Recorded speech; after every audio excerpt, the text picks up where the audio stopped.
tokoh terkorup di dunia versi lembaga non-pemerintah.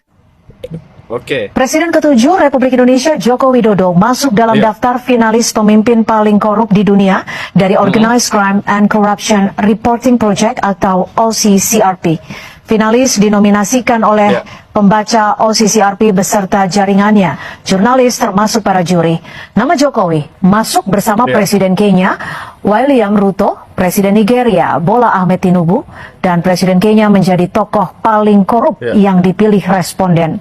Sementara saudara, Presiden Suriah yang baru saja digulingkan Bashar al-Assad menjadi tokoh paling mendatangkan. Sudah terkenal sebagai tokoh yang paling korup di internasional dan juga membuat gaduh dengan ijazah palsunya, kenapa KPK dan polisi belum bergerak juga untuk menangkap Jokowi dan juga Gibran selaku anaknya yang dititipkannya kepada Prabowo Subianto untuk menjadi wapres. Ini tentunya di belakang Jokowi bukanlah orang main-main, teman-teman semuanya. Seperti itu. Langsung saja kita saksikan video berikut ini sampai selesai. Tokoh terkorup di dunia versi lembaga non-pemerintah. Presiden ke-7 Republik Indonesia Joko Widodo masuk dalam daftar finalis pemimpin paling korup di dunia dari Organized Crime and Corruption Reporting Project atau OCCRP. Finalis dinominasikan oleh pembaca OCCRP beserta jaringannya, jurnalis termasuk para juri. Nama Jokowi masuk bersama Presiden Kenya William Ruto, Presiden Nigeria Bola Ahmed Tinubu, dan Presiden Kenya menjadi tokoh paling korup yang dipilih responden. Sementara saudara, Presiden Suriah yang baru saja digulingkan Bashar al-Assad menjadi tokoh paling mendatangkan malapetaka melalui kejahatan terorganisir dan korupsi di tahun 2024. Si bangsat Jokowi ini belum nunjukkan ijazahnya. Tahu nih. Tahu kita punya teman ini sudah ditersangkakan mencemarkan nama baik. Ini kan aparat juga ikut bajingan kan? Itu kan orang yang kita tuntut belum menunjukkan ijazah yang kita minta, malah kita ditersangkakan mencemarkan nama baik. Saya dengan teman-teman purnawirawan terdiri dari 9 purnawirawan jenderal, marsikal laksamana, dan 8 kolonel. Jadi ada 15. Ditambah ada 2 mantan Kolonel Rustam, hakim agung dan 1 ini 1 lawyer. Jadi jumlahnya 17 orang. Jadi ini mengatasnamakan sekelompok warga negara yang kebetulan isinya ada 15 purnawirawan TNI,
karena menurut penilaian kita terjadi kesewenang-wenangan, terjadi ketidakprofesionalan aparat.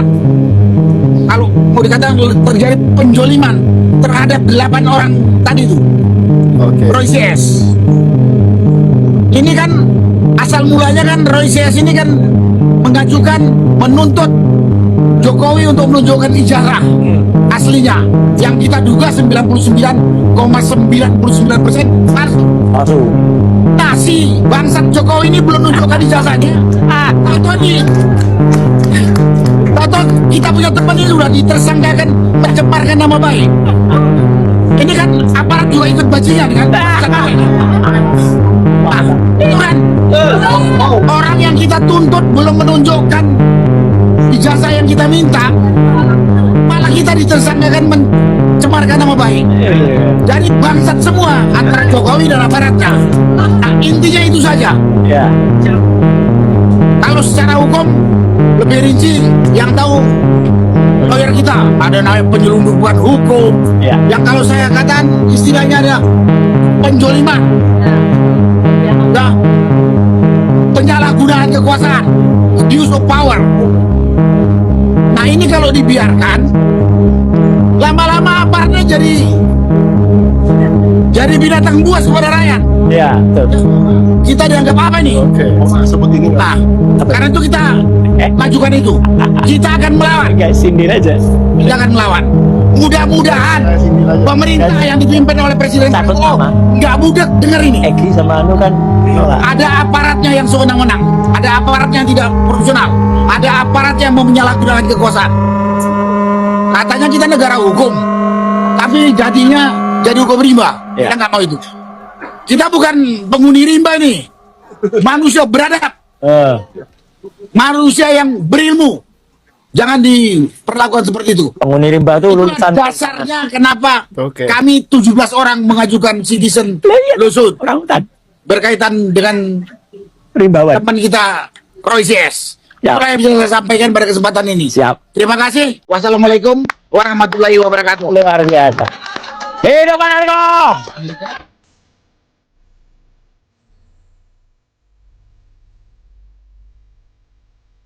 Apa bisnis dibalik keluarga ini? Banyak banget kan. Kalau kita lihat ya, ini dari tahun 2009 sampai 2019 saja, selama 10 tahun saja, ini ada dari PT Raka Bumi Sejahtera, Pilipari, kemudian ada ini banyak banget. Ya, kemudian ada apa? Martabak, ini kan Markobar, Martabak Kota Barat. Ini ada, jadi banyak sekali. Inilah tempat-tempat di mana oligarki, ya, atau pengusaha-pengusaha itu titip modal kepada keluarga ini, ya, kelihatan banget kan ini. Jadi ini masuk ke dua kecil ini. Oh, itu kantong-kantongnya. Kantong-kantongnya. Jadi cara mereka menanam, bukan kemudian dia tiba-tiba bisa menjalankan bisnis ini sendiri. Enggak mungkin. Dan rata-rata, Kang, dan juga pemirsa Nabilo, rata-rata ini sudah boncos sekarang. Mana ada yang sekarang jaya? Nggak ada. Padahal waktu itu sudah berusaha sedemikian rupa, dipaksakan. Kita ingat, ada periode di mana kalau kita naik maskapai kebanggaan nasional Garuda, itu keripiknya produksi mereka. Sekarang masih? Nggak. Lagi mau mengikuti anjuran Joko Widodo. Joko Widodo itu harus ditangkap. Karena apa? Telah membohongi rakyat Indonesia selama 10 tahun bahkan lebih. Untuk berkuasa dengan ijazah palsunya. Jangankan hanya selembar kertas, membunuh orang saja Jokowi berani. Dapat dibuktikan dengan KM 50, Tanjurian, KPPS dan lain-lain. Artinya Jokowi itu biadab. Jokowi itu pembohong. Saya tersangka hari ini di kasus ijazah palsu Jokowi. Saya bukan malah takut, tapi saya mengatakan Jokowi itu hadir di pengadilan. Karena apa?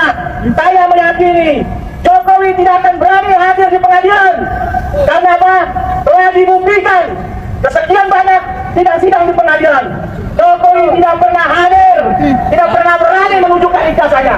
Artinya Jokowi memang pembohong, penipu, pemalsu ijazah. Jadi jangan ragu-ragu kepada pihak polisian untuk menangkap Jokowi. Jangan kami yang dijadikan tersangka. Padahal pelaku utama itu adalah Joko Widodo beserta relawan-relawannya dari aktivis kiri yang melakukan itu. Eko Panjul yang melakukan itu. Jadi kami minta kepada Pak Prabowo Subianto jangan ragu-ragu menangkap Joko Widodo. Kami kembali tidak memainkan isu pemakzulan Prabowo Gibran, tapi kami tetap konsisten pada pemalsuan ijazah Jokowi yang kurang ajar, yang biadab. Jokowi membohongi hampir 200 juta rakyat Indonesia. Saudara-saudara sekalian, para intel, para polisi, saya tahu kalian juga paham, kalian juga punya otak dan hati. Lihat saja ijazah di foto Jokowi itu, ijazah di foto itu berkumis, berkacamata. Tapi lihat apakah hari ini Jokowi berkumis dan berkacamata. Hari ini kita kedatangan Mas Bambang Tri yang pernah ditahan Joko Widodo tanpa alat bukti. Datang jauh-jauh dari Blora. Terima kasih Mas Bambang dan kawannya. Mereka meyakini di Solo itu Jokowi sudah bermain dengan KPU di Solo yang saat itu dipimpin oleh Eko Panjul.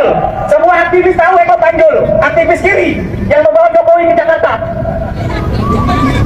Saya dan kawan-kawan aktivis lainnya mencari, menginvestigasi bahwasanya Jokowi ijazahnya memang dibuat di Pasar Pramuka. Makanya sampai hari ini polisi tidak berani mencari celah itu ke Pasar Pramuka, ke Eko Sulistyo dan pembuat lainnya. Jadi kalau ada polisi yang berani mengkriminalisasikan kami, lihat kebenaran akan dibuka pada saatnya. Ketika kami terjadi sesuatu yang tidak diinginkan, kami akan tuntut Kapolrinya, kami akan tuntut Kapolranya, kami akan tuntut institusi Polri lainnya. Karena apa? Karena polisi kami percaya akan bertindak adil, mengayomi masyarakat, tidak mendukung Jokowi, tidak dibawa ke tiak Jokowi yang bau asap. Jokowi Widodo, semoga Jokowi Widodo hari ini tonton. Jokowi memalsu ijazah, harus ditangkap. Bukan hanya Jokowi, tetapi juga keluarganya, anak-anaknya, mantunya, karena mereka menikmati kebohongan Jokowi yang sampai hari ini, yang menguasai sumber daya alam negara ini, yang seharusnya dipergunakan untuk kemakmuran rakyat, untuk kesejahteraan rakyat, yang dimana hari ini rakyat kesulitan ekonomi, tapi Jokowi bagi-bagi uang terus. Artinya KPK harus panggil Jokowi, selidiki Jokowi, di mana duit 11.000 triliun itu, apakah di bunker, apakah disimpan di bank luar negeri. Jadi saatnya lagi kita tidak percaya dengan Jokowi dan memang tidak harus percaya. Karena apa? Sekali lagi saya bilang, Jokowi membohong, membuat ijazah palsu di Pasar Pramuka. Terima kasih. Sampai akhir masa periode Prabowo Subianto pun tentunya teman-teman semuanya Jokowi tampaknya tidak akan pernah bisa diadili. Sebanyak apapun orang-orang pintar, orang-orang cerdas daripada oposisi sekalipun untuk memenjarakan Jokowi, tampaknya itu adalah usaha yang sia-sia. Kenapa begitu? Karena sekelas anaknya saja sudah menjadi wakil presiden, teman-teman, seperti itu. Apalagi orang-orang yang ingin memenjarakan dirinya. Prabowo saja adalah orang di balik yang melindungi Jokowi. Prabowo pernah berkata, hidup Jokowi. Nah, tentu saja di sini kita bisa melihat bahwasannya yang melindungi Jokowi adalah orang nomor satu di Indonesia, yaitu presiden kita semua, Prabowo Subianto. Kita lihat 2029 seperti apa, teman-teman semuanya. Sekian, Assalamualaikum warahmatullahi wabarakatuh.